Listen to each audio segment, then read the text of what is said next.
नहीं क्लिप में शुरू करिए रे क्लिप रे देखा तो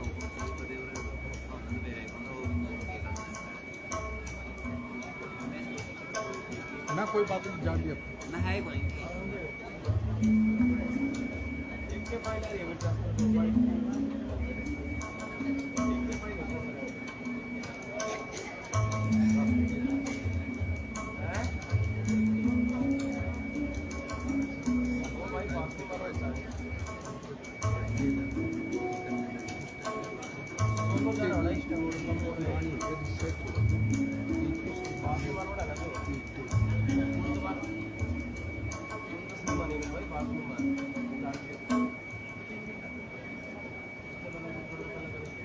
चौधरी रणवीर सिंह विश्वविद्यालय की स्थापना 24 जुलाई 2014 को हरियाणा के दिल यानी जींद में हुई थी। 9 साल के इस छोटे से अंतराल में विश्वविद्यालय में सफलता के नए आयामों को छुआ है। चौधरी रणवीर सिंह यूनिवर्सिटी 14 से पहले एक कुरुक्षेत्र यूनिवर्सिटी का रीजनल सेंटर था। इसमें केवल 8 जो है डिपार्टमेंट थे। उसके बाद जैसे ही 14 में यूनिवर्सिटी डिक्लेयर हुई तो इसमें 4 डिपार्टमेंट और जो ऐड किए गए, यानी कि 12 डिपार्टमेंट इसमें जो है कोटेन में थे। इसके बाद 16 में 2 सब्जेक्ट 2 डिपार्टमेंट और जोड़े गए और फिर फिजिक्स केमिस्ट्री ये 18 में जो है इसमें जोड़े गए। तो इस तरह से इसके टोटल जो कोर्स हुए वो 16 कोर्स जो है इसमें थे। उसके बाद 2022 में जैसे मैंने ज्वाइन किया तो इसमें लगभग आप ये कह सकते हैं कि मैंने 5 डिपार्टमेंट जोड़े और 2 NAP के कोर्स स्टार्ट किए। अब यदि इस साल देखा जाए 2023 में तो हमने करीब 15-16 इसमें जो है डिपार्टमेंट जोड़े भी हैं और बहुत से कोर्सेज जो है सर्टिफिकेट कोर्स और डिप्लोमा कोर्सेज जो है स्टार्ट किए हैं। और ये पहला टाइम है कि हमने NAP लागू की है, जो कि हरियाणा में केवल 2 यूनिवर्सिटी ने लागू की है। एक चौधरी रणवीर सिंह यूनिवर्सिटी जींद और दूसरे कुरुक्षेत्र यूनिवर्सिटी कुरुक्षेत्र, जिसने न्यू एजुकेशन पॉलिसी को इम्प्लीमेंट किया। आज विश्वविद्यालय में सभी सुविधाओं से परिपूर्ण 2 टीचिंग ब्लॉक, साइंस, कंप्यूटर और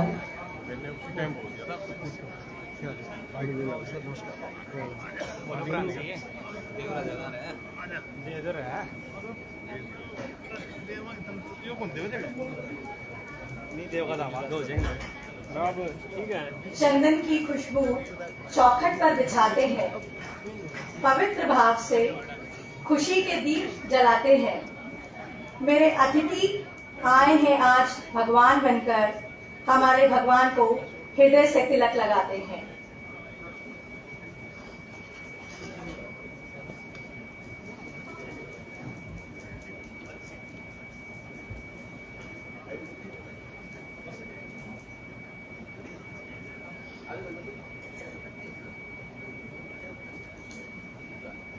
आप सभी का इस सभागार में बहुत बहुत स्वागत है और सभी पत्रकार बंधुओं को पत्रकारिता दिवस की बहुत बहुत शुभकामनाएं।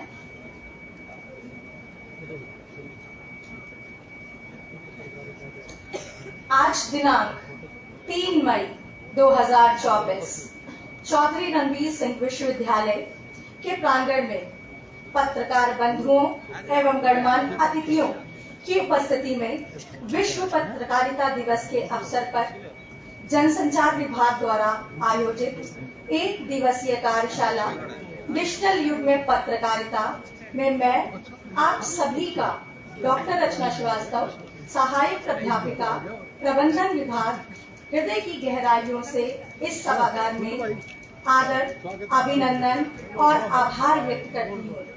आप सभी को मेरा नमस्कार, आदाब और सत श्री अकाल।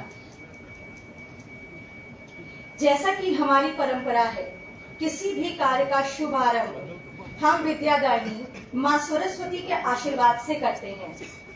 जैसे रोशनी होती है दीपक से, वैसा सब में आप जोश भर दो। पावन किया दरबार को आपने, दीप ज्वाला आगाज कर दो। मैं आप सभी आदरणीय सम्मानित गणमान्य अतिथियों से साहित्य निवेदन करती हूँ कि आप सभी मंच पर आकर दीप प्रज्वलित कर कार्यक्रम का शुभारंभ करें।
सच ही कहा गया है, संगीत एक संजीवनी है जो आत्मा का शुद्धिकरण कर देती है। हो गई है प्रभा, सूरज भी तेरे स्वागत पर है खड़ा। चल ढाल को पिघलाकर एक नई तलवार बना, एक नया तू रूप अपना, एक नए कल को दिखा। विश्वविद्यालय आज 2024 में आकाश की जिन ऊंचाइयों को स्पर्श कर रहा है, उसका एक स्तंभ है प्रोफेसर एस.के. सिन्हा, शैक्षणिक अधिष्ठाता, कार्यक्रम समन्वयक एवं विभागाध्यक्ष जनसंचार विभाग, चौधरी रणवीर सिंह विश्वविद्यालय जी। मैं आप सभी के समक्ष सर को आमंत्रित करना चाहती हूँ कि वो आकर के स्वागत ज्ञापित करें।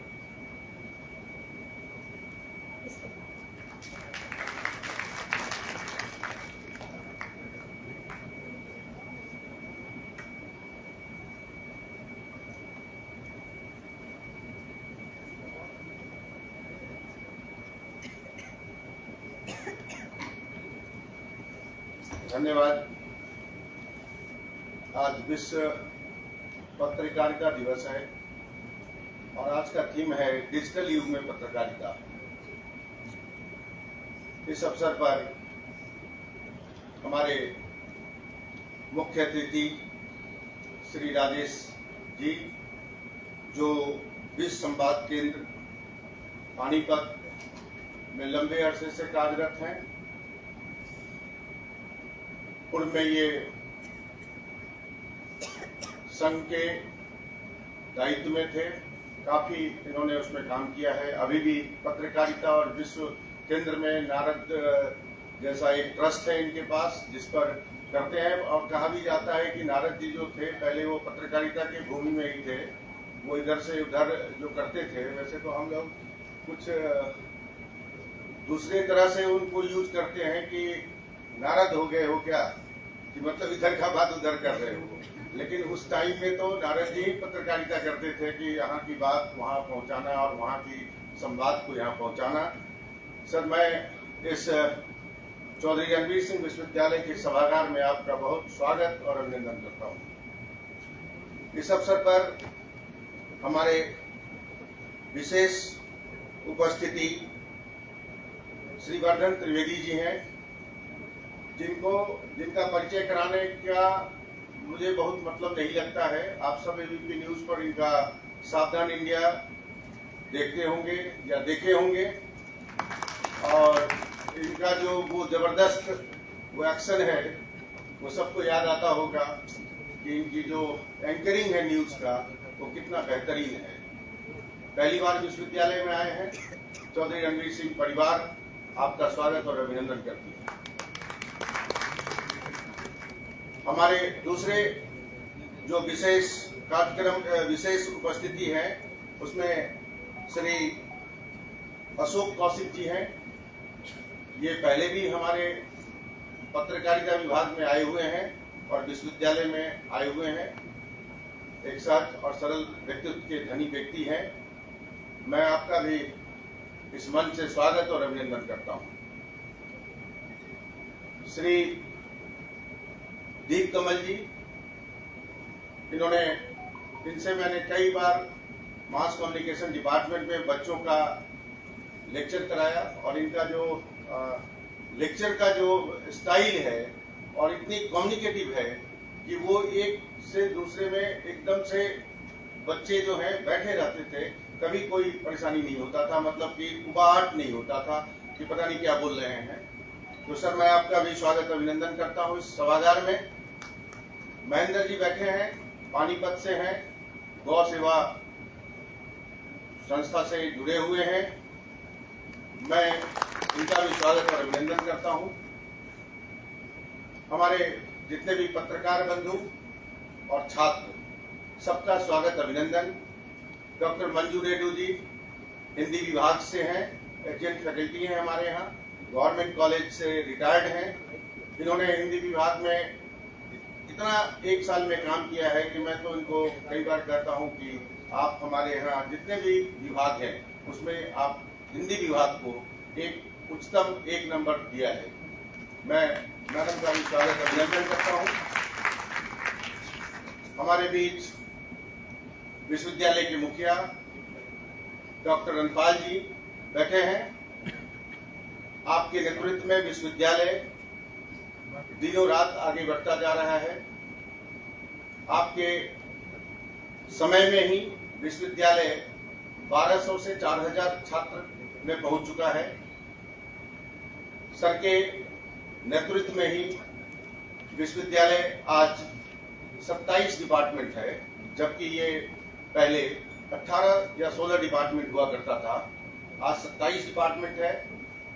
जिंद के लोगों के अनुरोध बहुत पहले से था कि चौधरी रणवीर सिंह में LLB की पढ़ाई शुरू हो, और सर के अथक प्रयास से लास्ट ईयर हमने LLB 5 year, LLB 3 year start किया है। 2 यूनिट से 120 का एक यूनिट है। कुछ हमारे पास यूनिक प्रोग्राम भी सर के नेतृत्व में स्टार्ट हुआ है, जैसे diploma in Spanish, diploma in Germany, fine art. ऐसे कुछ विभाग जो यहाँ का एक रिक्वायरमेंट था इस एरिया का, इसको भी शुरू किया गया है। और सर के नेतृत्व में विश्वविद्यालय national education policy last year हमने पूरी तरह से अपने यूटीडी के साथ साथ हमने अपने एफिलिएटेड कॉलेज में भी लगा रखा है। इस सत्र में जो आने वाली सत्र है उसमें हम पीजी प्रोग्राम में भी नेशनल एजुकेशन पॉलिसी लगाने जा रहे हैं। तो सर के मार्गदर्शन में विश्वविद्यालय काफी आगे बढ़ा है। जो नेशनल एजुकेशन पॉलिसी का एक लक्ष्य है कि ग्रॉस एनरोलमेंट रेशियो बढ़ाना, तो सर की भूमिका उसमें काफी अहम है। मैं सर का भी पत्रकारिता विभाग की तरफ से स्वागत और अभिनंदन करता हूं। हमारे बीच हमारे विश्वविद्यालय के कुल सचिव प्रोफेसर लवलीन मोहन, वैसे तो इंग्लिश की प्रोफेसर हैं, लेकिन प्रशासनिक दायित्व है इस विश्वविद्यालय में उनके पास। और प्रशासनिक दायित्व में मैडम जब से कार्यभार संभाला है, बहुत ही बारीकी से प्रशासनिक फाइलिंग सिस्टम को ध्यान देते हुए आगे बढ़ा रही हैं। मैं मैडम का भी इस सभागार में स्वागत और अभिनंदन करता हूं। इस तरह से हमारा विश्वविद्यालय, जितनी भी नई विश्वविद्यालय 2014 जुलाई के आसपास बनी थी और उसके बाद बनी थी, उसमें कहीं न कहीं हम एक अग्रणी के भूमिका में हैं। हम स्पोर्ट्स में भी, हम कल्चरल में भी, हम कंपटीशन में भी, हमारा एकेडमिक भी, हम कहीं न कहीं उन विश्वविद्यालयों से आगे हैं, जैसा ऐसा मानना है मेरा। और सबसे बड़ी बात है कि नेशनल एजुकेशन पॉलिसी 2 ही विश्वविद्यालय हरियाणा में 100% लगाया है। उसमें एक कुरुक्षेत्र विश्वविद्यालय है। तो कुरुक्षेत्र विश्वविद्यालय तो बहुत पुरानी विश्वविद्यालय है, और हम उसके साथ साथ नई पीढ़ी के विश्वविद्यालय में पहले नंबर पर हैं, जो हमने पूरी नेशनल एजुकेशन पॉलिसी को हमने इम्प्लीमेंट कराया है। आप सभी पत्रकार बंधु, विभाग के सारे टीचर, अन्य विभाग के भी शिक्षक, सबका स्वागत और अभिनंदन इस पत्रकारिता दिवस के अवसर पर। धन्यवाद।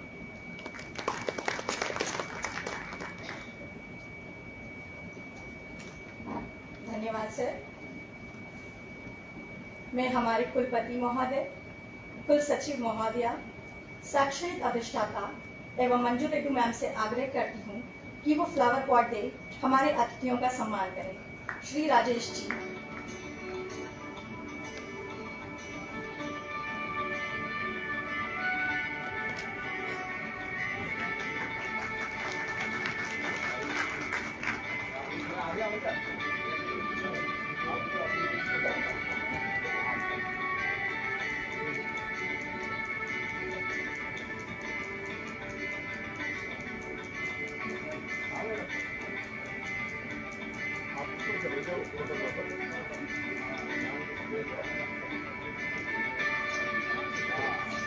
श्री वर्धन जी।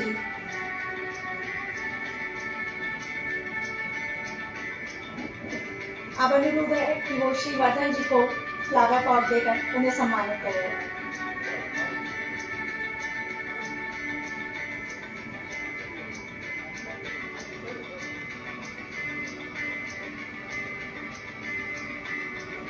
श्री अशोक जी।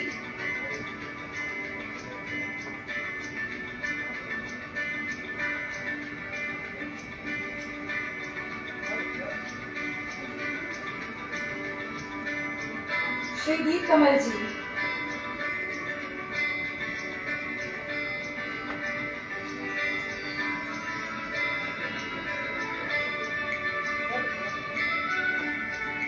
श्री महेश कंचल जी। महेंद्र।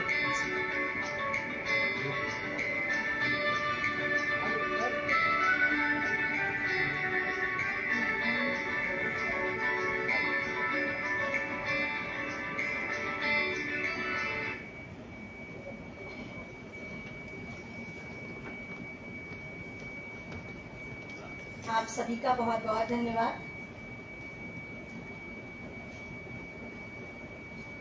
वक्त से लड़कर जो नसीब बदल दे, इंसान वही जो अपनी तकदीर बदल दे। कल क्या होगा ये कभी मत सोचो, क्या पता कल वक्त खुद अपनी तस्वीर बदल दे। इन लाइनों का साक्षात उदाहरण चौधरी रणबीर सिंह विश्वविद्यालय के जनसंचार विभाग में मौजूद है। CRSU की को सफलता की श्रेय एवं ऊंचाइयों तक पहुंचाने में इन छात्रों का अद्वितीय योगदान रहा है। इसकी एक झलक आप सभी के सामने प्रस्तुत है। राष्ट्रीय मीडिया फेस्टिवल में यहाँ के बच्चों ने पुरस्कार जो है वो अर्जित किया है। धन्यवाद।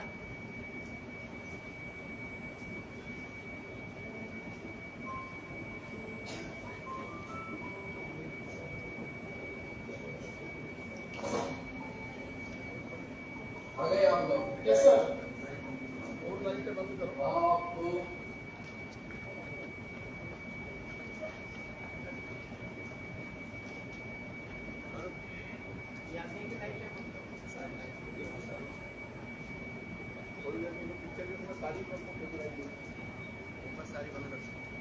सारी कर दो पिक्चर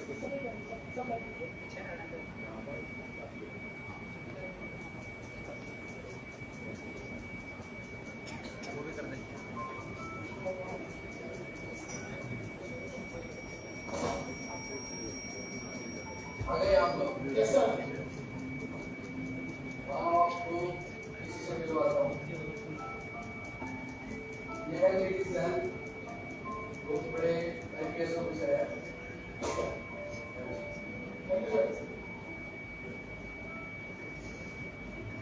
नीतीश जी, ये कैप्टन लक्ष्मी, ये कैप्टन सौरभ, ये हमारे बहुत होनहार ऑफिसर हैं।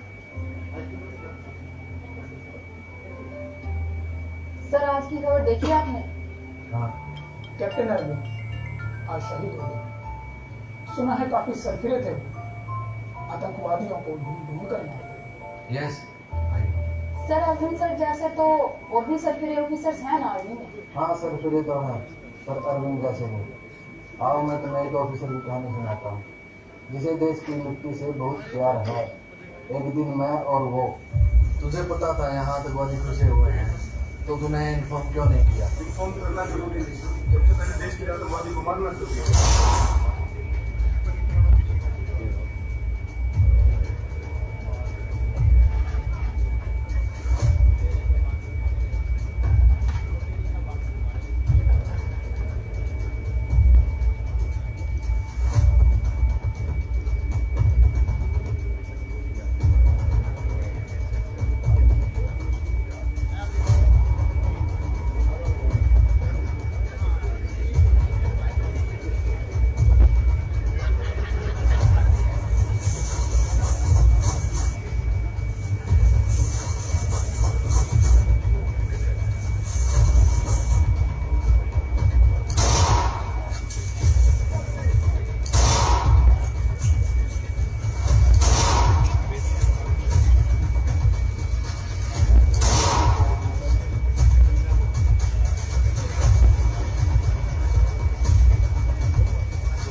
कोई बात नहीं, जाने दो। सर, फिर क्या हुआ? फिर क्या होना था? इन्फॉर्म ना करने के लिए इंक्वायरी हुई। लोग आरोप लगा रहे थे कि वो आतंकवादी नहीं, आम नागरिक है। इंक्वायरी पूरी होने तक उसे सस्पेंड कर दिया गया। उनका इस पर कोई रिएक्शन नहीं था? हाँ ना। अब क्या करोगे?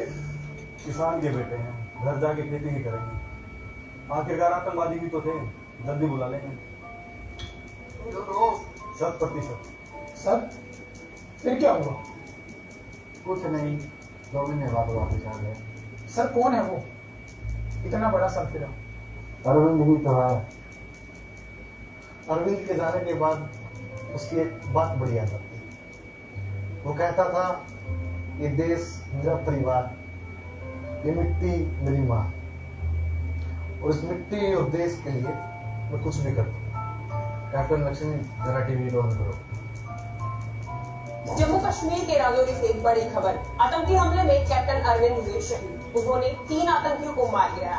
आपको बता दें कि जल्द ही जिंद जिले के हैबतपुर गांव में पहुंचेगा उनका पार्थिव शरीर। साथ ही सेना का ऑपरेशन भी जारी है। चलो, ऑफिसर को अंतिम विदाई देने लगा, में आ गए। याद तो बहुत आएगा।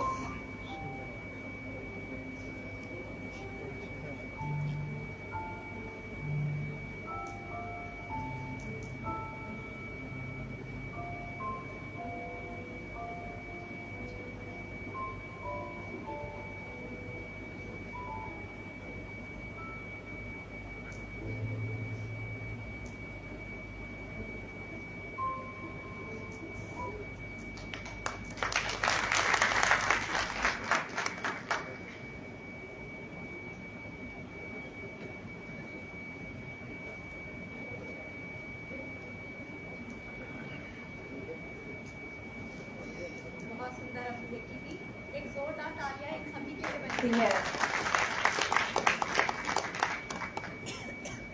स्त्री एक ऐसी गुरु होती है जो शर्ट के टूटे हुए बटन से लेकर मनुष्य के टूटे हुए आत्मविश्वास को जोड़ने तक की कला जानती है। चौधरी रणवीर सिंह विश्वविद्यालय के साथ साथ हम सभी अपने आप को बहुत गौरवशाली मानते हैं कि हम सभी को कुल सचिव के रूप में यह तोहफा मिला है। मैं कुल सचिव महोदया से अनुरोध करती हूँ कि वो मंच पर आए।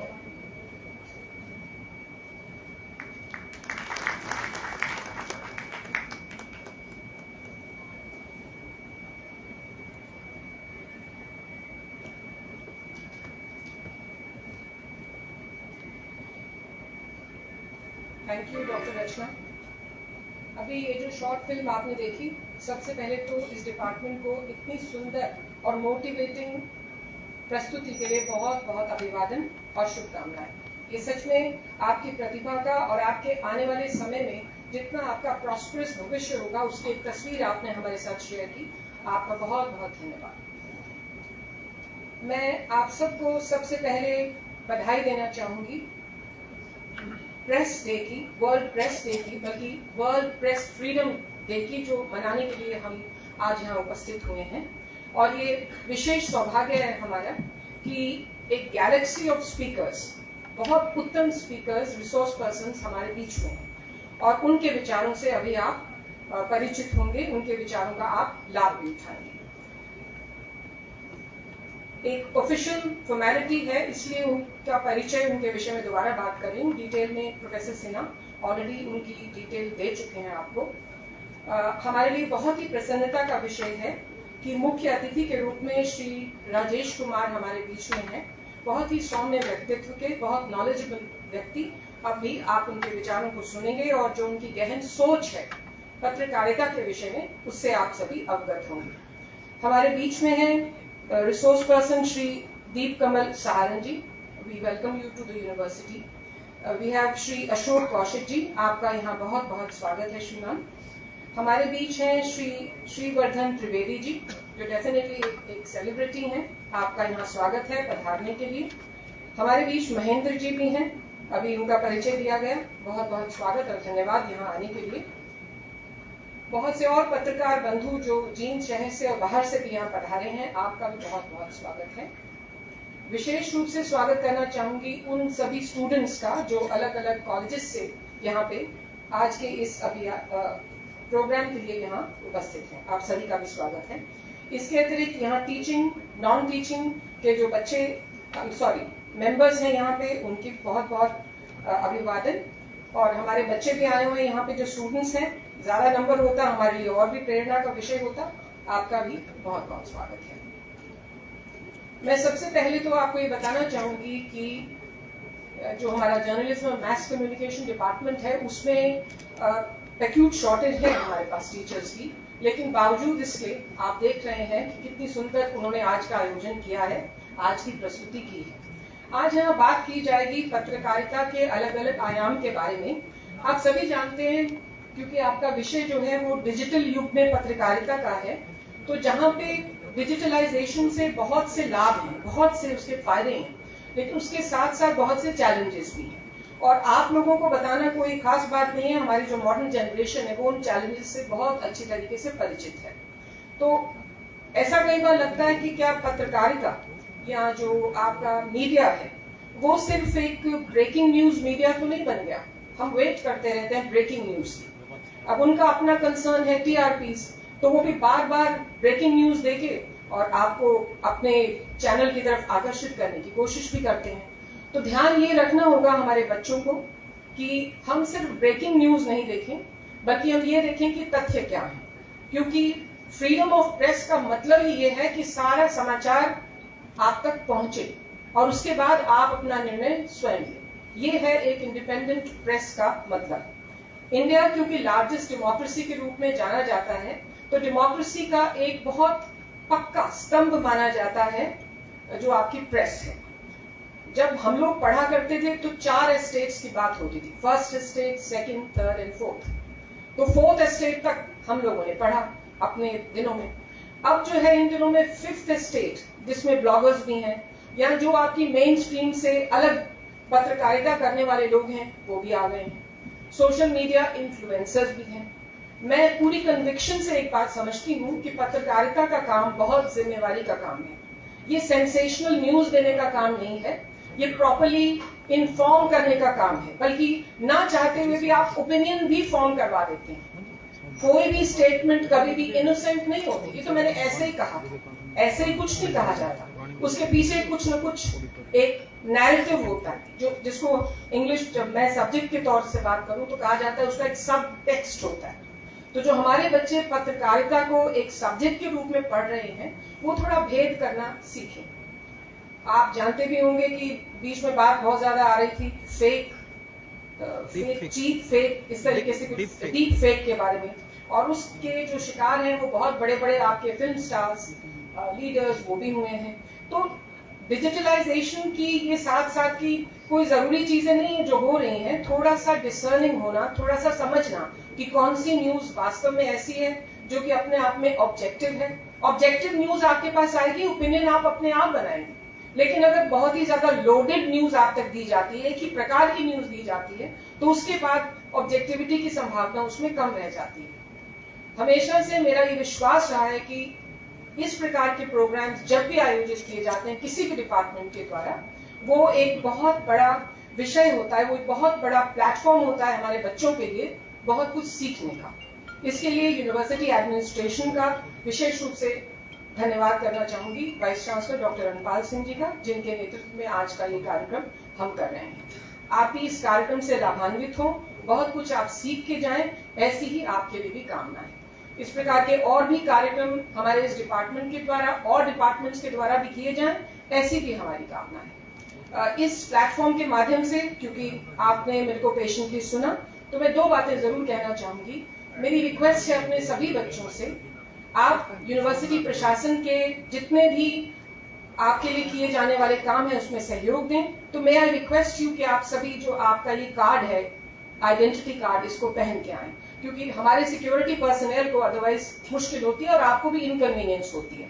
तो I most humbly request you कि आप सारे बच्चे, इंक्लूडिंग हमारे जो कोलीग्स हैं, वो अपना आइडेंटिटी कार्ड लगा के आए। यूनिवर्सिटी की व्यवस्था उससे बेहतर होगी, आपको भी अच्छा लगेगा। दूसरी बात, यूनिवर्सिटी में सफाई रखना। बहुत सुंदर यूनिवर्सिटी है आपकी, हरी भरी साफ सुथरी, और इसकी सफाई को मेंटेन करना भी हम में से हर एक का दायित्व है। और ये जो मैसेज है, ये प्रधानमंत्री से लेके हर एक लेवल पे आपको दिया गया है। स्वच्छता जो है, इसे कहा जाता है कि cleanliness is next to godliness. तो इस बात को ध्यान में रखते हुए हमारे बच्चे कृपया करके, पहली बात तो फास्ट फूड ना खाएं, और अगर फिर भी जरूर खाना है आपने तो कृपया करके लिटर नहीं करें, इधर उधर उसको बिखेरे नहीं। इतना नहीं है हमारे पास काम करने वालों की, इतनी भीड़ नहीं है जो कि हर जगह जाके उस फेंके हुए जो डब्बे हैं या जो आप खाली बॉटल्स फेंकते हैं उनको उठा सकें। तो आपसे विनम्र निवेदन है, और आपसे ये अपेक्षा भी है, आपसे ये उम्मीद भी है हमें कि आप हमारे इस सभी तरह के जो हम कोशिश करते हैं अपने बच्चों का यूनिवर्सिटी के स्टे का टाइम बेहतर बनाने की, उसमें आपका सहयोग हमें मिलेगा। मैं बहुत बहुत बधाई देना चाहूंगी डिपार्टमेंट को, सभी स्टूडेंट्स को, और जितने भी लोगों ने इस कार्यक्रम को आयोजित करने में अपनी भूमिका प्ले की है, उन सभी को थैंक यू सो मच।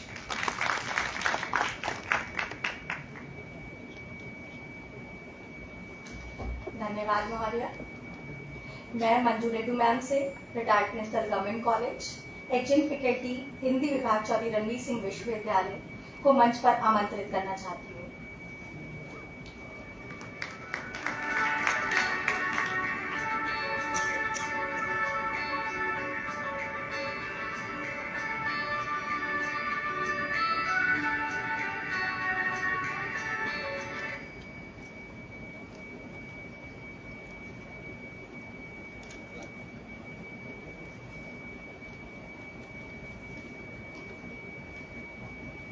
सभागार में उपस्थित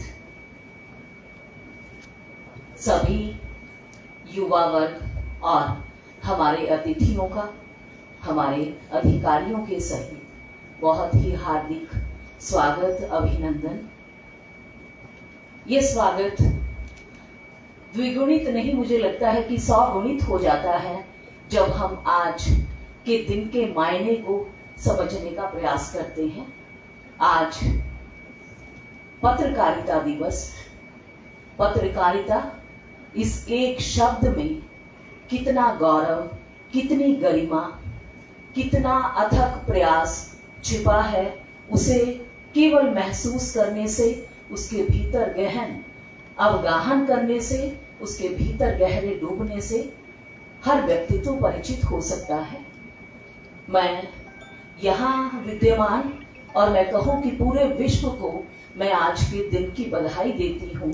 यह दिन बहुत अर्थवत्ता अपने भीतर समाहित किए है। यदि पत्रकार समाज नहीं है, यदि आज के संदर्भों में पत्रकारिता नहीं है, तो किसी भी तरह से हम दिशा संपन्न नहीं हैं। हमारे सामने कोई भी दिशाएं हैं, वे कहीं ना कहीं तममय, अंधकारमय हैं और बहुत उज्ज्वलता देने का प्रयास हमारे ये साथी करते हैं, जिन्हें हम बहुत साधारण से संदर्भों में कहते हैं कि यह हमारा पत्रकार वर्ग है। उनके उत्तरदायित्व, उनकी उस निष्ठा, उस परायणता को मैं बहुत हार्दिक अनुभूति से नमन करती हूँ। पत्रकारिता दिवस उनको सराहने का, उनकी प्रशंसा करने का, उन्हें अभिवादन सौंपने का दिन है। सभी पत्रकार साथी यहाँ विद्यमान हैं और मैं कहूँ कि बहुत से मेरे अपने बच्चे जिन्होंने कहीं किन्हीं भी संदर्भों में कहीं ना कहीं उस संयुक्तता को बनाए रखा, वहाँ उन्हें शुभाशीष देती हूँ कि वे बहुत अच्छा काम कर रहे हैं और उन्हीं के कारण पूरा, मैं अपने प्रदेश के लिए कहूँ कि हम सहजता का अनुभव एक सामाजिक होने के नाते करते हैं। यहाँ केवल मेरी अभिव्यक्ति अपने उस सीमित समूह के साथ नहीं, यहाँ आज विराजमान सभी नाम उस अपने दायित्व को व्याख्यायित करने वाले, अर्थवत्ता देने वाले हैं। जब से मैंने सुना कि हमारे बीच इतने उज्जवल व्यक्तित्व आ रहे हैं, वह अपने आप में व्यक्तियों के लिए, विद्यार्थियों के लिए, हर युवा के लिए और विशेष रूप से जनसंचार विभाग के लिए एक प्रेरणा का बिंदु बन गया है।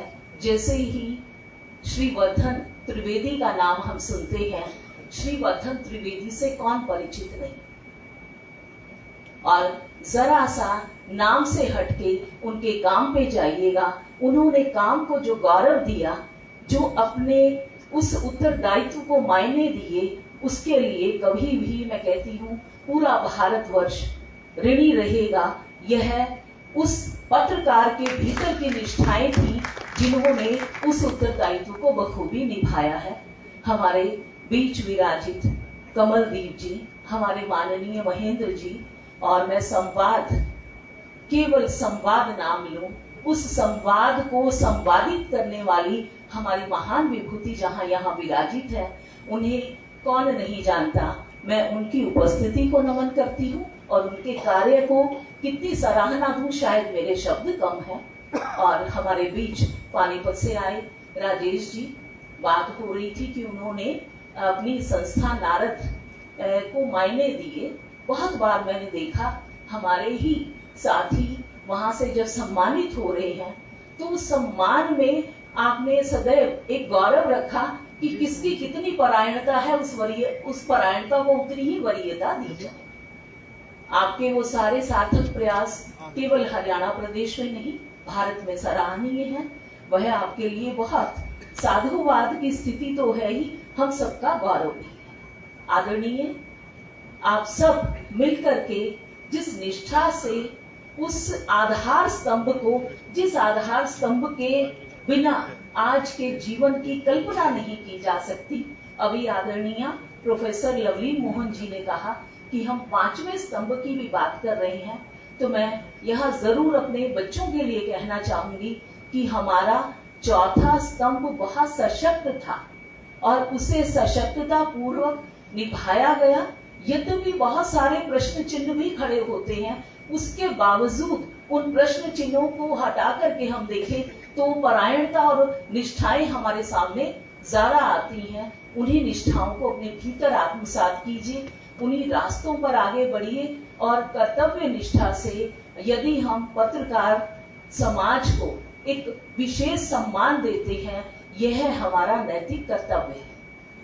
मैं सब बच्चों को कहती हूँ, केवल जनसंचार विभाग या हिंदी विभाग या अंग्रेजी विभाग के विद्यार्थियों को नहीं, कि आप लोग बहुत समय व्यतीत करते हैं टीवी को देख के, किसी चैनल को देख के, या फिर डिफरेंट अपने डिजिटल प्लेटफॉर्म्स को यूज करके उनकी उस भीतर की गरिमा को पहचानिए कि वहां से क्या दर्शक के रूप में, श्रोता के रूप में या प्रयोक्ता के रूप में आप जब उसके साथ जुड़े हैं तो आपसे क्या संभावनाएं और आपकी संयुक्तताएं क्या जुड़ती हैं।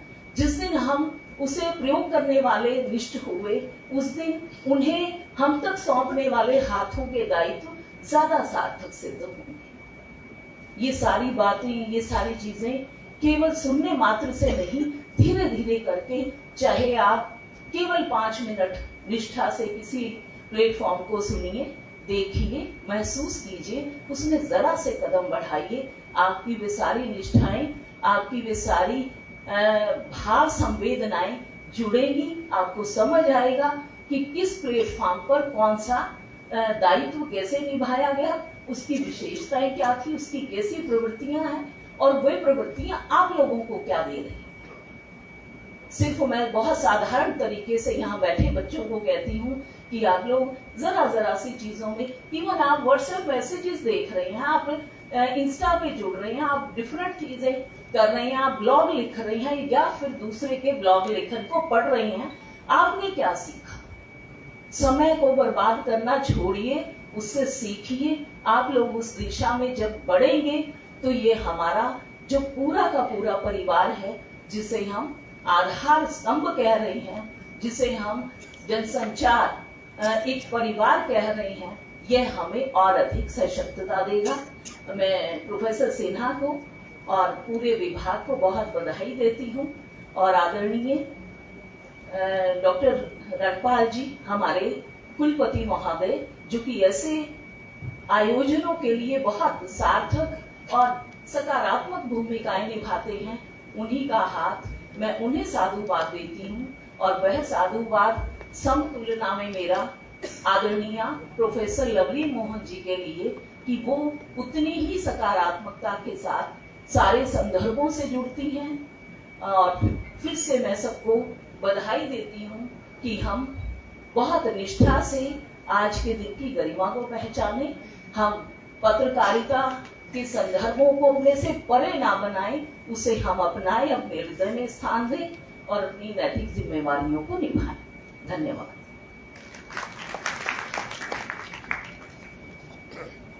बहुत बहुत धन्यवाद और आभार है।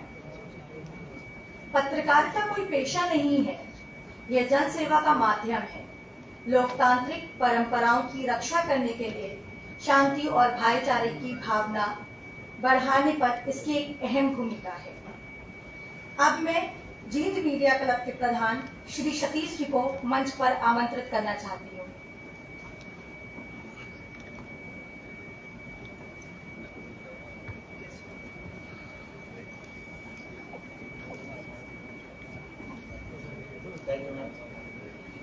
आज के जो कार्यक्रम है पत्रकारिता के ऊपर, इसमें हम तो प्रिंट मीडिया से हैं, इनका विषय है डिजिटल पत्रकारिता। लेकिन अगर आपको डिजिटल पत्रकारिता में जाना है तो हिंदी का कम से कम ज्ञान होना चाहिए। बहुत से वक्ताओं ने इस बारे में बता भी दिया है और कुछ और वक्ता हैं जो इस विषय के विशेषज्ञ हैं, वो इस पे विचार रखेंगे। तो मैं यहाँ बुलाने पर आज के मुख्य अतिथि राजेश जी, वीसी साहब, मैडम जी और आप सभी साथियों का धन्यवाद करना चाहता हूँ कि आप लोगों ने हमें बुलाया है। तो दीप कमल जी काफी इस मामले में अच्छा हमसे ज्यादा ही बताएंगे और राजेश जी तो काफी पहले भी इस बारे में कर चुके हैं प्रोग्राम, संवाद हर साल प्रोग्राम करते हैं नारद मुनि जी की जयंती के रूप में। तो मैं चाहूंगा कि डिजिटल के बारे में वही हमारे से काफी अच्छा बता सकें। धन्यवाद। बहुत बहुत धन्यवाद। स्टेज पर जो पधार रहे हैं उनके चारों ओर गुणगान है। तालियों के साथ स्वागत करें उनका, क्योंकि वो हमारे विश्वविद्यालय का मान है। असीम खेलकूद की इस नगरी को नमन करती हूँ। हाँ जींद, मैं तुमको नमन करती हूँ। जींद विश्वविद्यालय की प्रतिष्ठा और उसमें आप सभी की कर्तव्य निष्ठा को नमन करती हूँ। वह वट वृक्ष जिसकी छाया में विश्वविद्यालय परिवार फल फूल रहा है, ऐसे कृतज्ञता अभिभूत और जीवन सौंदर्य पारखी के कुलपति महोदय, मैं आपको नमन करती हूँ, जिनका मात्र एक ही उद्देश्य है, अशिक्षित को शिक्षा दो, अज्ञानी को ज्ञान, शिक्षा से ही बन सकता है मेरा भारत महान। सर, मैं आपसे अनुरोध करती हूँ कि आप आकर हमें अपना आशीर्वचन दें।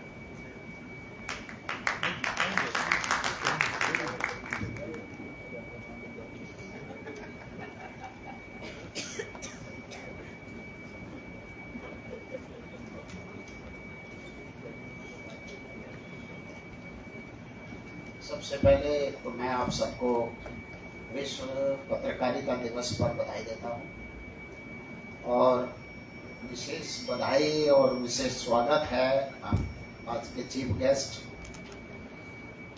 राजेश कुमार जी,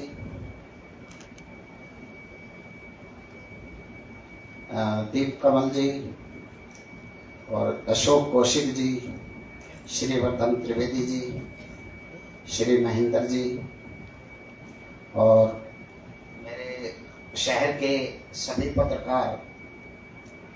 कहो तो नाम लूं? ये क्योंकि मेरे अपने घर के हैं, ये आपके स्वागत के लिए आए हैं, तो मैं सभी का जो भी जिनसे हमारे जो पत्रकार बंधु आए हैं सभी का जो है स्वागत करता हूँ। बहुत कुछ तो आज बोला नहीं जा सकता क्योंकि इतने बड़े बड़े पत्रकार आए हैं जितना और जिनका बहुत ही लंबा जो है एक्सपीरियंस रहा है। मैं बहुत पहले 10-20 साल पहले श्रीवर्धन जी बता रहे थे, तो उस टाइम टीवी होते थे, टीवी देखते थे, उसमें इनका प्रोग्राम देखते थे। हालांकि जैसी पर्सनालिटी उसमें आती है ऐसी तो नहीं है, या फिर एज ज़्यादा हो गई ये फर्क पड़ गया होगा, क्योंकि उसमें तो आते ही कड़क भाषा में जो है बोलते थे, सावधान। तो बहुत ही हमारा जो है बच्चों का सौभाग्य है कि इतने अच्छे अच्छे एबीपी से अभी जो है कौशिक जी बोल के गए, बहुत अच्छा। सारण जी, दीप कमल सारण जी जो आते भी रहते हैं पहले, बहुत ही अच्छे जो है पत्रकार, और श्री राजेश जी और श्री जो है सभी आप जो पत्रकार बंधु आए। मैं थोड़ी सी मुझे जो है ज़्यादा इसमें कोई शंका नहीं है, लेकिन एक तो मैं ये कहना चाहूँगा कि इसमें जो है कुछ पत्रकार गलत न्यूज़ दे देते हैं किसी भी संस्था के बारे में, जैसे अभी आपने फेक न्यूज़ बताई, मैं सिंपल फेक के बारे में बात कर रहा हूँ। तो क्या आपके यहाँ ऐसा कोई प्रावधान है कि हाँ कोई उस पर जो है जिसके खिलाफ वो न्यूज़ दी गई है उसके खिलाफ एक्शन ले सकते हैं या नहीं? कुछ ऐसी छोटी छोटी जो है समस्याएं हैं। दूसरा मैं ये कहूँगा कि जो टाइपिंग का है, मुझे लगता है ये टाइपिंग वाला भी एआई के कारण शायद खत्म ना हो जाए, क्योंकि जो एआई आ रही है उसमें आप बोलते रहो, वो एज इट इज जो है अपने आप टाइप होता चला जाएगा।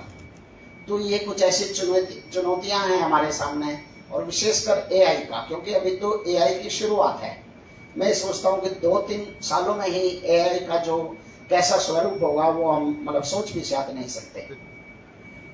दूसरा एक और जो है बात कहना चाह रहा था कि हमारे बच्चे हैं, हमें आपकी बात सुन के हमने पहले बुलाया भी है, सारण जी आए हैं एक बार, तो इस तरह के बच्चों को हम केवल इसलिए कराते रहते हैं कि वो इनसे कुछ प्रेरित हो।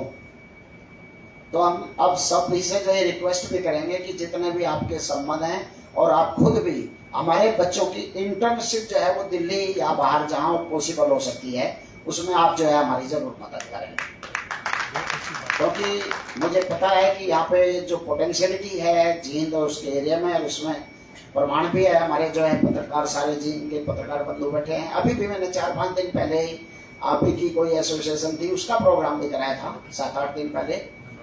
इसमें है सिसोदिया साहब यहाँ पे, तो कुछ दिन पहले उनका भी जो कहा था, उनमें भी यही बात कही थी कि हमारे बच्चों को कुछ जो है इसको, क्योंकि हमारे बच्चे जो आज पीछे बैठे हैं मास कम्युनिकेशन के, मैं उन्हें कभी ऐसे ही देखना चाहता हूं कि वो पहली लाइन में हो। तो उनके लिए बहुत ही जो है आप सबका मैं सहयोग की अपेक्षा करूंगा। और ज़्यादा ना बोलता हुआ मैं सभी के लिए कि हालांकि मुझे जाना पड़ रहा है, कुछ गेस्ट आए हुए हैं बाहर से ऑफिस में, ऑफिस से लोग काम के लिए, लेकिन मेरी जो है आप सभी को जो है शुभकामनाएं, बहुत बहुत शुभकामनाएं। धन्यवाद। जय हिंद, जय भारत, जय।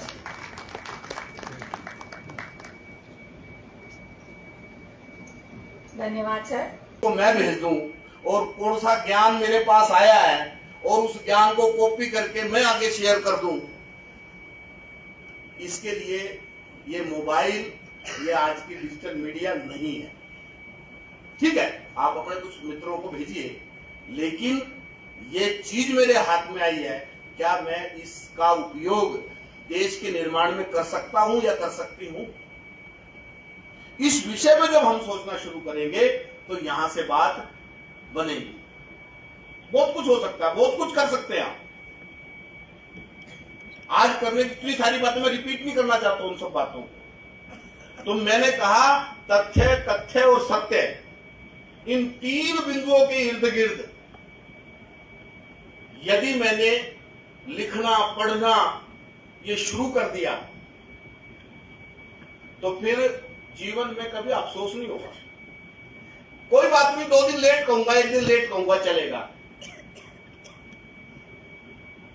देखिए, यदि आपकी बात सत्य है तो 2 दिन बाद भी उसका प्रभाव पड़ने वाला है। आप इस बात की जल्दी मत करिए, चिंता मत करिए फलाना राम पहले ना भेज देनी, भेज देने दो। आप नया क्या भेज रहे हैं, अच्छा क्या भेज रहे हैं, तथ्यपूर्ण क्या भेज रहे हैं, रेफरेंसेस लेकर के क्या भेज रहे हैं, इसका महत्व ज्यादा है। मैं कई बार पत्रकारिता को 2 हिस्सों में बांटता हूं, बिफोर गूगल, आफ्टर गूगल। ये जो बिफोर गूगल है, इसके लिए जो मेहनत करनी पड़ती थी, बिल्कुल ठीक कहा इन्होंने। हमने पिछले दिनों जो अखबार बांटने वाले बंधु हैं, इनके सम्मान के कार्यक्रम किए, कुछ जगहों पर शहरों में इकट्ठे किए। नरेंद्र जी बैठे हैं, जिनसे ही है। तो जब वहां कार्यक्रम के उनके अनुभव सुने, उसने कहा कि भाई साहब आप हैरान हो जाएंगे, मैं 28 साल से इस पेशे में हूं, मेरे ससुराल वाले मेरी शकल नहीं जानते। कारण कि मुझे 3 बजे उठना होता है, अखबार लेकर के फिर उसको सबके यहां भेजना होता है, बांटना होता है, और 8-9 बजे तक आता हूं, नहाता खाता हूं, फिर नींद भी पूरी करनी होती है।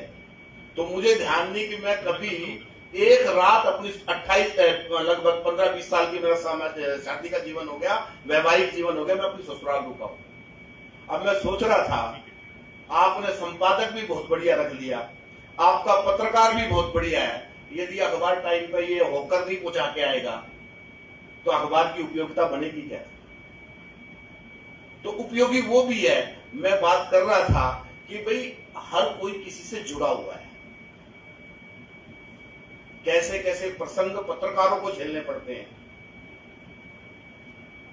मैं आज, क्योंकि पत्रकार दिवस है विश्व के उस पर मैं कई बार कितनी चुनौतियों का सामना करना पड़ता है। पत्नी ने कहा कल बेटी को डॉक्टर को दिखाना है जरूरी, और इतने में संपादक का फोन आ गया कि फलानी बिल्डिंग में आग लग गई है, पता तेरे को? अब इसके सामने चुनौती है, अब बिल्डिंग को कवर करने के लिए जाए कि बेटी को डॉक्टर को दिखाने के लिए जाए। ऐसे चुनौतीपूर्ण जीवन में पत्रकार, ये जो उन्होंने कहा ना कि भैया तो डॉक्टर ने, त्रिवेदी जी ने कहा ना कोई डॉक्टर ने लिख के नहीं दिया तो पत्रकारिता में जा। पत्रकारिता के हर जीवन में चुनौती है, लेकिन कुछ सब्जेक्ट ऐसे हैं, कुछ विषय ऐसे हैं, कुछ क्षेत्र ऐसे हैं जहां ज्यादा चुनौती है, जहां पत्नी की ये शिकायत ही रहने वाली है। बड़ी मुश्किल से तो आज आपने टाइम का आधा की बार खाना खा के जाएंगे, आप फिर आप चल पड़े, तो कितनी बार टेबल से उठ करके जाना पड़ता है। रिश्तेदार नाराज हो रहे होते हैं भाई के बाद, इतना बड़ा आदमी हो गया क्यों दीपक जी कि फंक्शन में भी नहीं आता घरों परिवार के। तो ये सारी चुनौतियां अपने को इस पत्रकारिता के क्षेत्र में सामने खड़ी होती है, तो ये सोच करके जाना है कि भी इन सबका सामना करना है। आनंद भी है जब आप त्रिवेदी जी के लिए ताली बजाते हैं, इनकी 20 साल की परिश्रम को, 25 साल के परिश्रम को आप प्रणाम करते हैं, तो फिर ऐसा नहीं है कि दीपक त्रिवेदी जी को यहाँ खड़े वो अच्छा नहीं लगता, वो अच्छा भी लगता है। जब आप अपने जीवन में काम करेंगे ऐसे चुनौतीपूर्ण और संघर्षपूर्ण जीवन से निकल करके और सफलता के किसी एक मुकाम पे खड़े होंगे, बिंदु पे खड़े होंगे, और उस समय जैसे आपने कभी ट्रैकिंग किया पहाड़ों की, किसी ने पहाड़ की ट्रैकिंग की है, मैंने की है, मतलब बहुत ज्यादा नहीं की पर की है। अब वो 8-10 किलोमीटर की थी, सवेरे चले हैं, शाम को पहुंचे हैं, और किसी ने करना हो तो नैना देवी के पुराने रास्ते से चले जाओ। आपने अभी भी करनी हो, किसी ने अनुभव लेना हो तो नैना देवी के पुराने रास्ते से जाना। तो रास्ते में 4 बार मन में आएगा रे क्या निर्णय कर लिया ये पैदल जाने का। लेकिन जब आप नैना देवी के दरबार में पहुंचेंगे, यानी उस चोटी पे पहुंचेंगे, या अपने हरियाणा में जाना हो तो आदि बद्री एक जगह है, वहां जहां पर मां सरस्वती का उद्गम स्थान है, वहां से एक ऊपर सुमात्रा देवी का मंदिर है, लगभग 1.5 घंटे की चढ़ाई है पहाड़ पे। उस 1.5-2 घंटे की चढ़ाई में ही आपके मन में कई बार आएगा यार क्या पंगा ले लिया। लेकिन जब आप ऊपर जाकर के पहुंचेंगे तो आपको कितना सुखद लगेगा, और जब आप नीचे आकर के किसी को बताएंगे भाई साहब 100 किलो वजन है, मैं ऊपर जाके आया हूं, तो आपको जो संघर्ष चुनौतियां अपने मार्ग में मिली है, तो वो सारी चुनौतियों का थकान दर्द आप उस समय भूल जाएंगे जब लोग आपके लिए खड़े होकर के ताली बजाएंगे कि आज त्रिवेदी जी, आज दीपक जी, आज अशोक जी हमारे बीच में आए, और वही आपकी प्रेरणा बनती है काम करने की। तो ऐसे जीवन में हम चीज लेकर के चलें, कुछ छोटी छोटी बातें और भी ध्यान में रखें। जैसे कहा त्रिवेदी जी ने कि सनातन की बात, पत्रकारिता में एक चीज और पहले बोलते, तथ्य और सत्य है। अभी कईयों ने क्रेडिबिलिटी भी खोई है।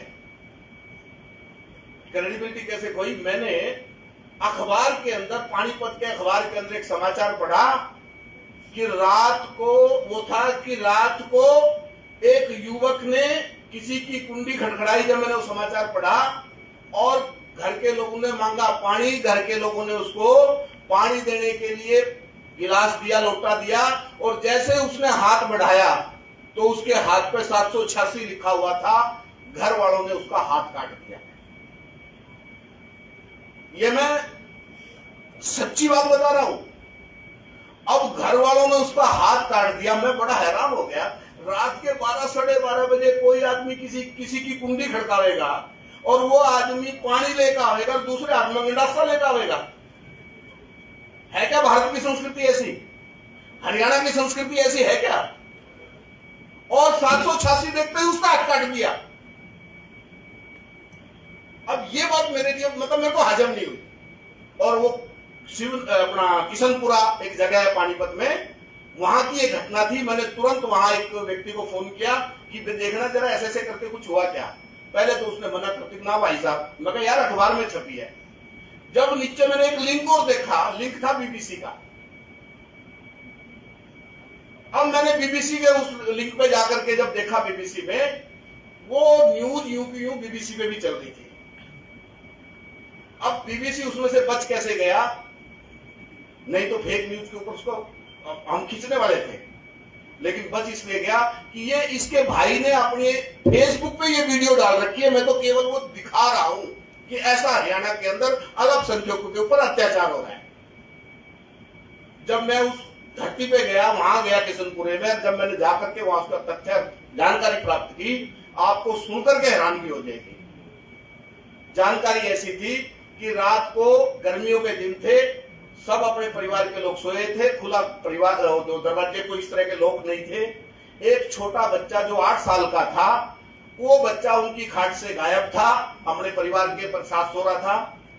परिवार वालों ने रात को उठ करके बच्चों को ढूंढा। साथ में एक पार्क था, उस पार्क के अंदर एक नशे में धुत युवक उस बच्चे के साथ दुष्कर्म करने का प्रयास कर रहा है, उसके मुंह में पत्थर दिया हुआ है, जिसके कारण से उसका एक दांत भी हिल गया है, और वो व्यक्ति, परिवार के लोगों ने बच्चे को बचाया, बच्चे के साथ अभी वो अपने मंशा पूरी करने में कामयाब नहीं हुआ था, वो लेकर के उसको 2-4-5 मार करके उसको छोड़ दिया। वो 2 रेलवे ट्रैक के बीच में कॉलोनी है, वो नशे में इतना धुत था कि वो ट्रेन के ट्रैक के साथ सो गया, और कोई ट्रेन आई और उसकी बाजू काट करके चली गई। ये मैं पूरा तथ्य आपके सामने रख रहा हूं, किसी को इसका यदि पता करना तो आ जाओ, मैं करवा सकता हूं। और एक जिम्मेदार चैनल ने हरियाणा के अंदर अल्पसंख्यकों पर अत्याचार, एक जिम्मेदार अखबार ने इस समाचार को छाप दिया। अब बताइए आप क्या स्थिति बनेगी। और आज ऐसा ही हो रहा है। मैं अभी बैठ के बात कर रहा था, हरियाणा दबंग, हरियाणा मस्खरा, हरियाणा सामने वाले पे की चीज पे कब्जा करने वाला, हरियाणा भ्रूण हत्या करने वाला, हरियाणा खाद की चलती है वहां। तो ये दुनिया में हरियाणा की छवि फिल्मों के माध्यम से, और हम भी इसमें शामिल है, कहीं हरिद्वार में जावे, कहीं देहरादून जावे, कहीं चेन्नई पहुंच गए और वहां कहीं होटल वाले से झगड़ा हो जाए तो हम भी कई बार उसको रोब मारने वाले तरह बेरानी में करता हूं। मैं हरियाणा का हूं, ठीक बता दूंगा तेरे 2 मिनट में। ये वास्तव में हरियाणा यही है क्या?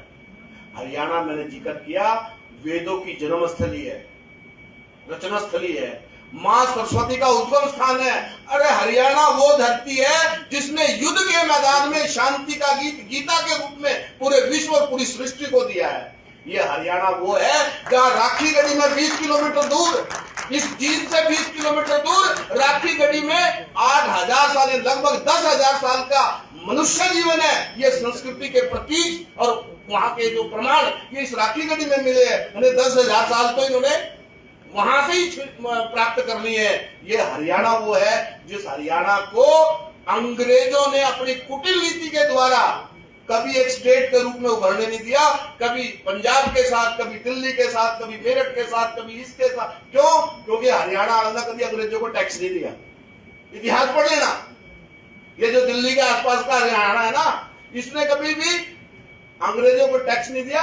जितने भी खैबर दर्रे से पार आकर के मुगलों ने आक्रमण किए, दिल्ली से पहले हरियाणा के लोगों ने अपनी छाती अड़ा करके उनको टक्कर दी है। ये दृश्य हरियाणा का है, ये हरियाणा है। इस हरियाणा की छवि को ठीक करने का काम मैं समझता हूं। ये पत्रकारिता, जर्नलिज्म, इसका नाम पहले था, लेकिन अब इसको मास कम्युनिकेशन के नाम से, ये माध्यम है, मीडिया है हर बात कहने का। अरे भैया आप देखिए, फिल्मों में काम करना भी ये मास कॉम का हिस्सा है। परिस्थिति क्या है?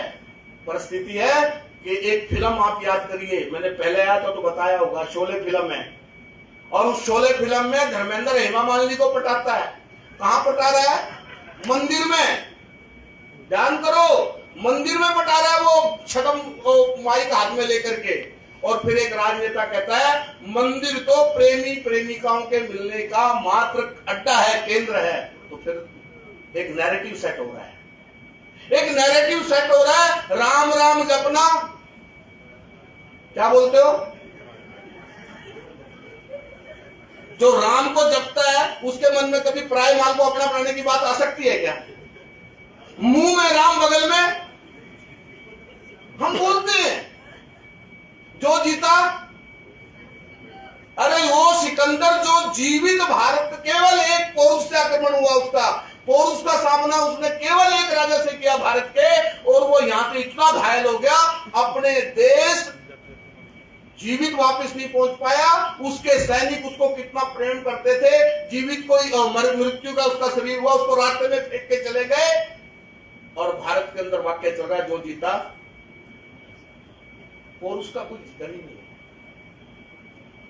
इतनी बड़ी चुनौती, ये तो मैंने छोटे से कुछ बात बताई है आपको। हमको ध्यान करना है। और आजादी, स्वतंत्रता, बहुत अच्छा शब्द प्रयोग किया त्रिवेदी जी ने, स्वतंत्रता और स्वच्छंदता, थोड़ा सा ही अंतर है समझने का।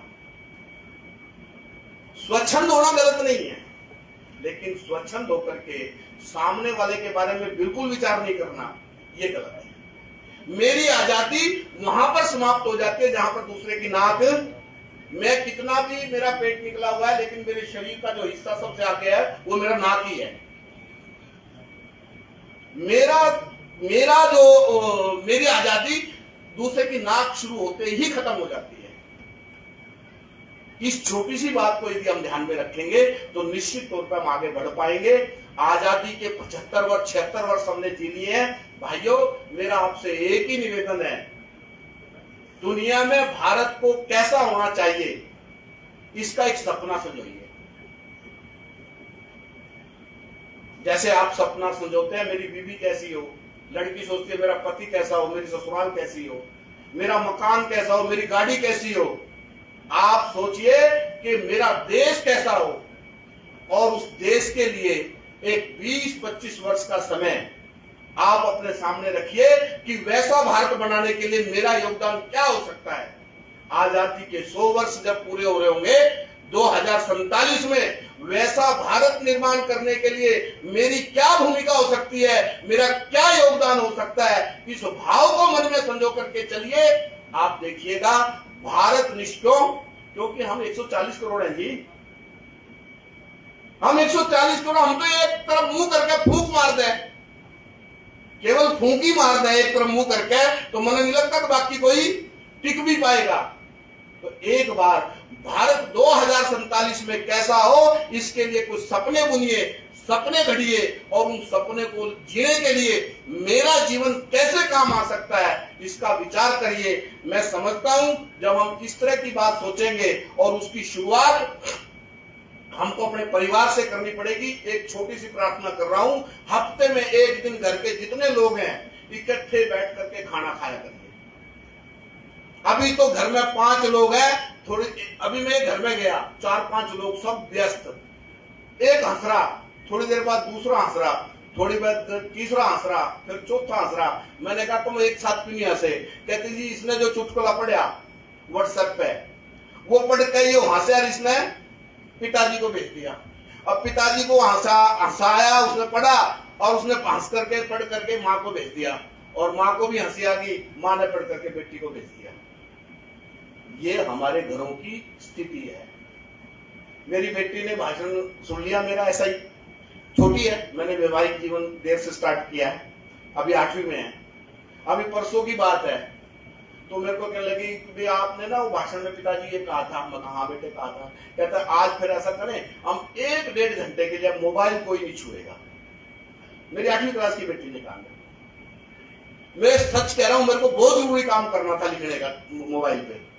मैंने कहा कि मेरी बेटी ने मेरे भाषण के बाद यदि मन में ये बात आ गई है, और मैंने यदि इसको ये कह करके बेटे मेरे को जरूरी काम करना है, तो फिर ये आज के बाद इस लाइन पे आगे नहीं बढ़ पाएगी। मैंने तुरंत मोबाइल रख दिया।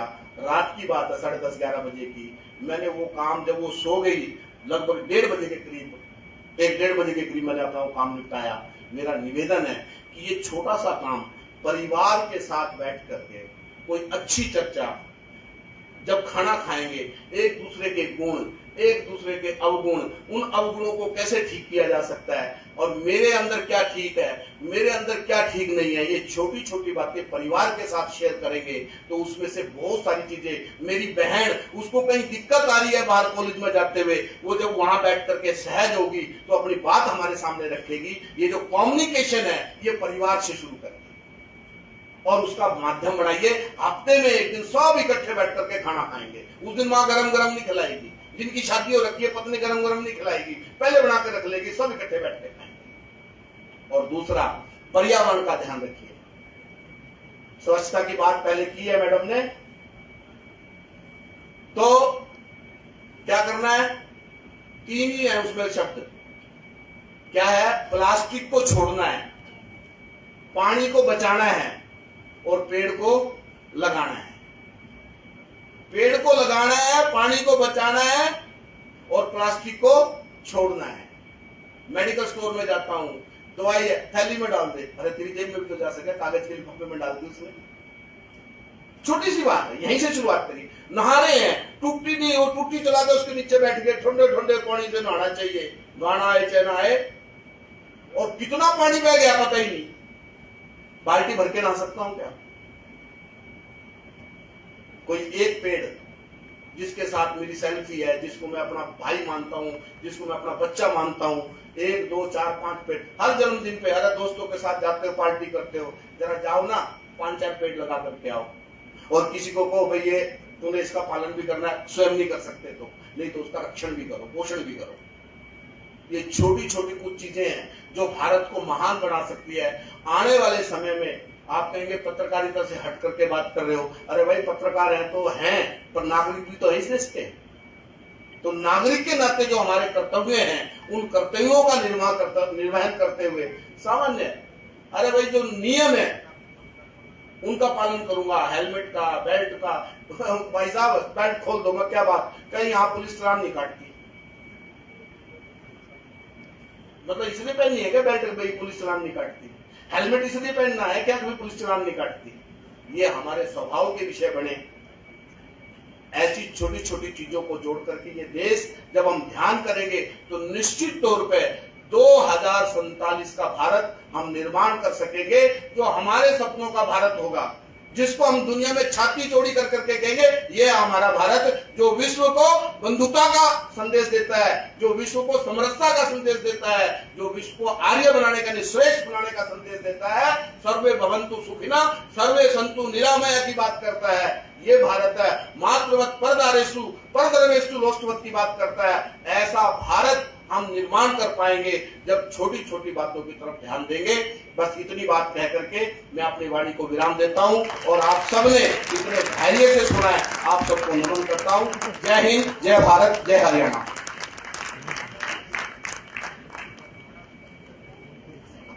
बहुत बहुत धन्यवाद सर, आपने अपने कथनों में हमें बता दिया पत्रकारों के बारे में भी, हर एक परिस्थिति के बारे में भी, स्थिति के बारे में भी।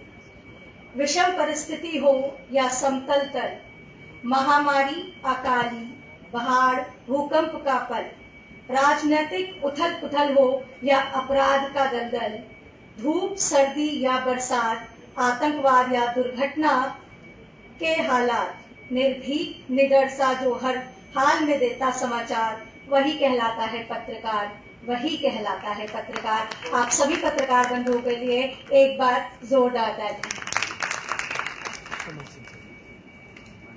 मैं अब मंच पर हमारे कुलपति महोदय, कुल सचिव महोदया, शैक्षणिक अधिष्ठाता एवं मज्जू रेड्डी मैम को आमंत्रित करती हूँ ताकि वो आकर हमारे गणमान्य अतिथियों को स्मृति चिन्ह प्रदान कर सकें।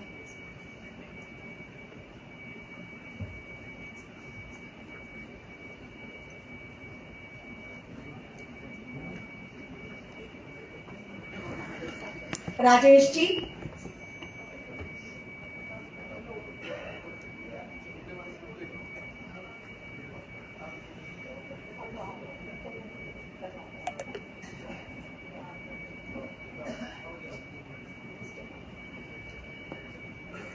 श्रीवर्धन जी,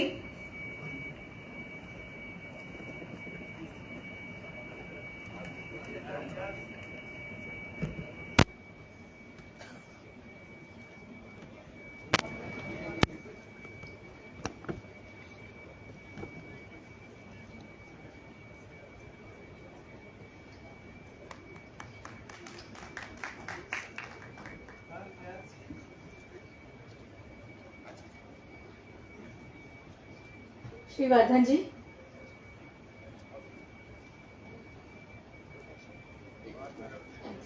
इतना श्री वर्धन जी का सम्मान हो रहा है। एक पत्रकार बंधुओं के लिए विशेष बात, लगभग 23 जून को जो देवर्षि नारद जयंती के चुनाव के कारण से इस बार हम देरी से मना रहे हैं, क्योंकि 25 मई को चुनाव है, तो जो आवेदन पत्र है वो विश्व समाज केंद्र की वेबसाइट पे, फेसबुक पे डल चुका है। तो पत्रकार बंधु स्वयं भी भर सकते हैं और बाकियों का भी भर सकते हैं, या अन्य संस्थान भी भर सकते हैं। तो 23 जून को पंचकुला में कार्यक्रम होगा लगभग। श्री अशोक जी,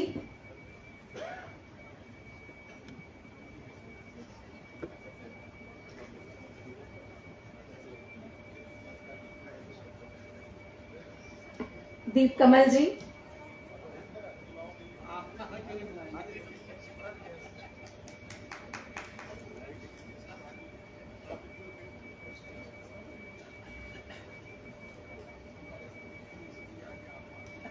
श्री महेंद्र कंसल जी,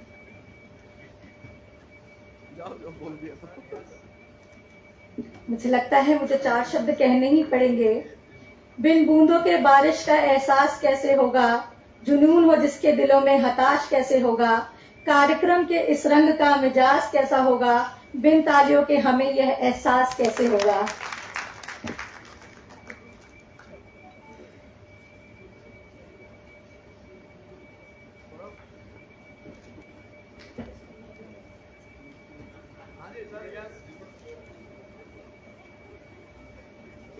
श्री महेंद्र सर,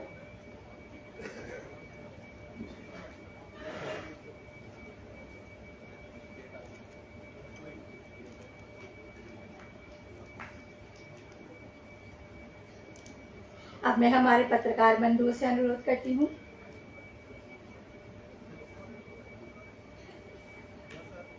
श्री ऋषि जी,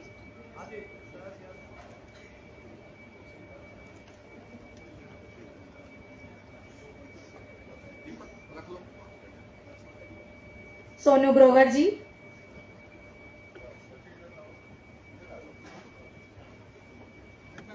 जितेंद्र जी,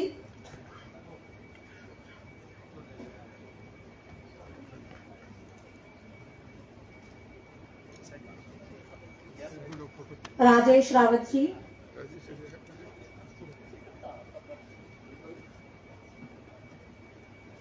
थोड़ा सा आगे लेंगे कैमरे को।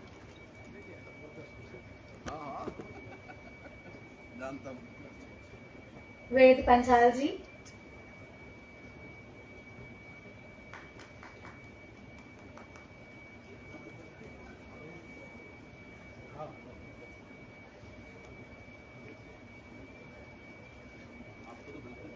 नरेंद्र कुंडू जी,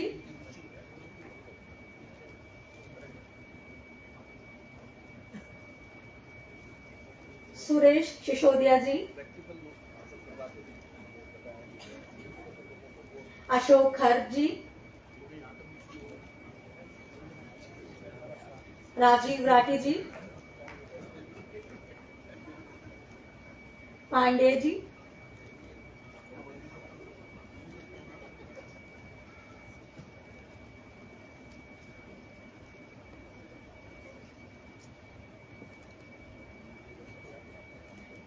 विजेंद्र स्वामी जी,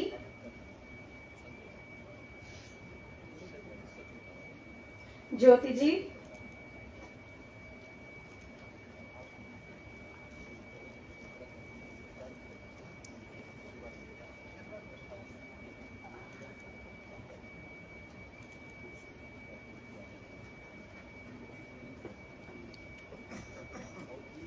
प्रदीप शौकंद जी,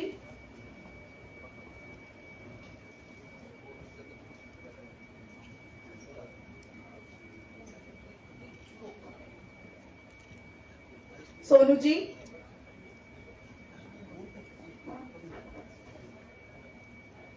राकेश जी,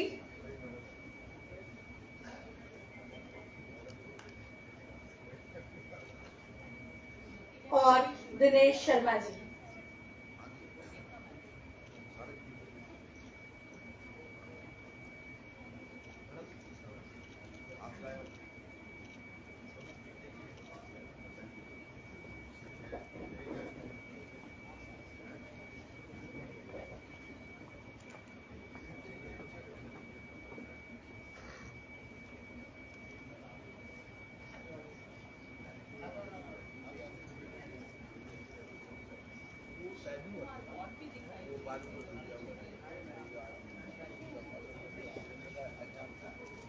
राकेश जी,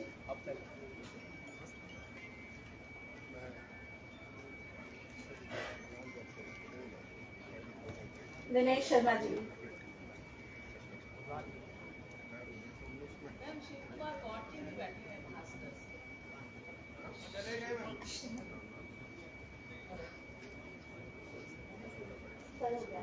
आप सभी पत्रकार बंधुओं का बहुत बहुत धन्यवाद।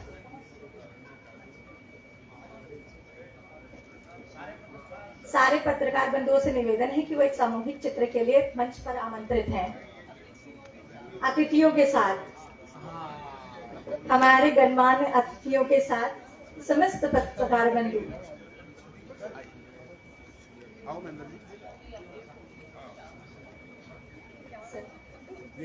प्रकाश जी प्लीज, कोई बात नहीं, चिंता मत करो। सारा लाइव चल रहा है? हाँ लाइव। कोडिंग कैसे मिलेगी? लिंक से कर लेना। इधर से आ रहा है।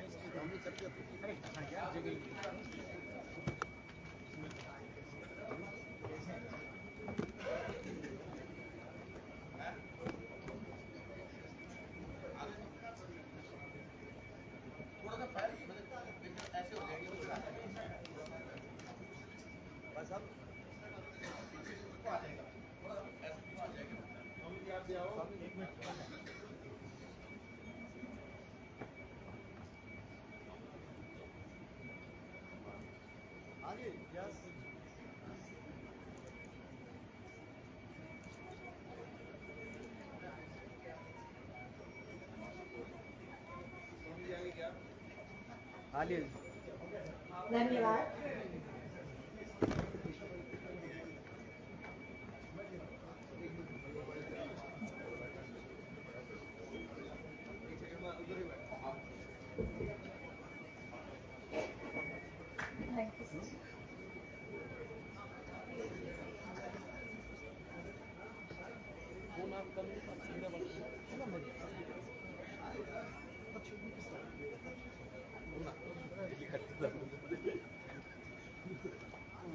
छोटा सीए है फिलहाल तो घर पे दोनों काम कर रहे हैं, दोनों जॉब पे अच्छी।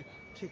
सत्ता की बात होती है और सत्ता होगी तो विचारधारा होगी और विचारधारा होगा तो संविधान होगा, संविधान होगा तो प्रेस होगा। ये चार बातें बहुत मायने रखती है। जब हम सत्ता अगर किसी भी विचारधारा को बहुत मजबूत करते हैं तो हम सत्ता की तरफ लौटते हैं।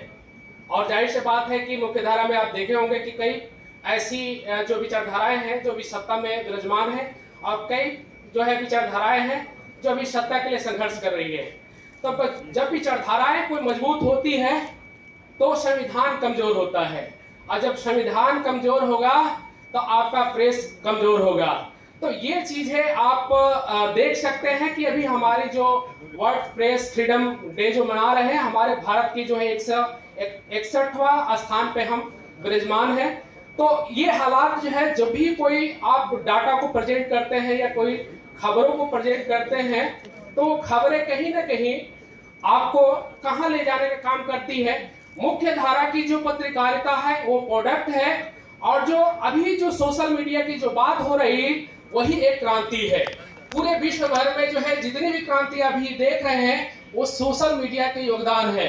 सोशल मीडिया में कौन सा अभी जो है अरब जो है स्प्रिट का जो है ये देख सकते हैं, अन्ना हजारों आंदोलन देख सकते हैं, किसान आंदोलन देख सकते हैं, बहुत से ऐसे जो है तथ्य है जो डिजिटल मीडिया का जो है देन है।